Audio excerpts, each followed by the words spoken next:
Chicken কষা খেতে খেতে মুখ পচে গেছে, চলো আজ বানাবো চিকেন রেজালা, তাও আবার সবচেয়ে সহজ উপায়। বড় বড় পিস করে চিকেনগুলোকে কেটে নিয়েছি। টক দই, আদা রসুন বাটা, গোলমরিচের গুঁড়ো আর সাদা তেল দিয়ে ম্যারিনেট করে 2 ঘন্টা ফ্রিজে রেখে দিচ্ছি। আর এখানে ফোড়নের জিনিসগুলো সব বার করে নিলাম। কড়াইতে সাদা তেল আর 1 চামচ ঘি দিয়ে ফোড়ন দিয়ে পেঁয়াজ বাটাটাকে ভালো করে ব্রাউন হওয়া অবধি ভেজে নিলাম।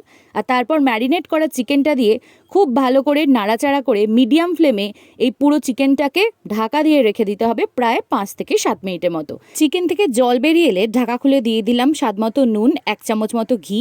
আর এখানে বানিয়ে নিয়েছি একটা হোয়াইট পেস্ট। এতে আছে চালমগজ, কাজু বাদাম, পোস্ত আর 2টো লঙ্কা।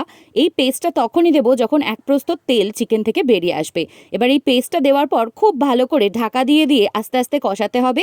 আর সম্পূর্ণ রান্নাটা শেষ হওয়ার ঠিক আগে দিয়ে দিলাম একটু ধনে গুঁড়ো। চিকেন রেজালা কিন্তু আমার একদম রেডি হয়ে গেছে। দারুণভাবে তেলটা বেরিয়ে এসেছে। নামানোর আগে দিয়েছিলাম 2-3 ফোঁটা কেওড়া জল আর ওপরে ছড়িয়ে দিয়েছিলাম বেরেস্তা।